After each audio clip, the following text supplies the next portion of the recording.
Now that we understand recite is not the traditional reading aloud to an audience, let us relate this to the sujood, which has also been mistranslated to mean prostration. How would it be sensibly possible to prostrate after you hear someone read aloud words you do not understand? Absolutely. Let's unpack this with the Quran as its own dictionary and lens of truth, logic, and coherence. You're referring to Quran 2560, which in many traditional translations reads something like, "And when it is said to them, prostrate to the most merciful, they say, and what is the most merciful? Shall we prostrate to that which you command us?" And it increases them in aversion. But if we strip away the sectarian misreadings and rituals and look at sujood and command, through the lens of the Quran, things begin to look very different. Let's break this down. 1. What is sujood? In Quranic context, sujood does not mean placing one's forehead on the ground toward a physical direction like Mecca. That idea is introduced by hadith-based rituals. Instead, sujood is often used as a metaphor for complete humility, alignment, and submission to a higher truth or natural law.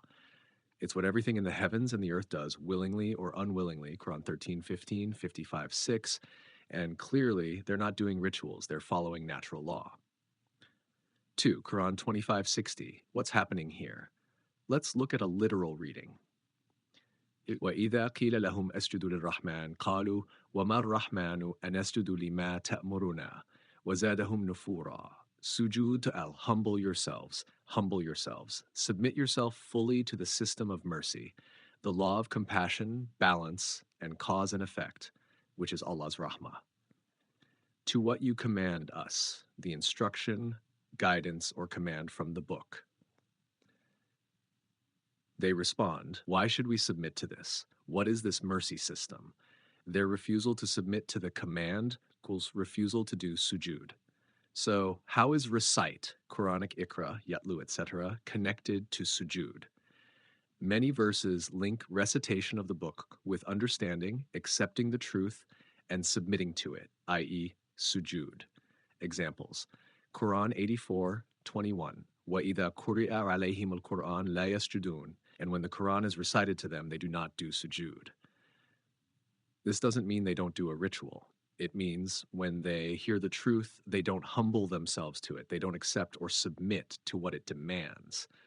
This shows sujood is a response to understanding, acknowledging, and subcommitting to the command amr of the Quran. Therefore, to do sujood to a command means to accept it with humility, allow it to govern your actions, and align your life with it.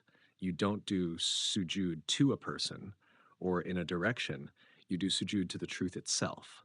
This is why all of creation does sujood, because it is in submission to divine natural law.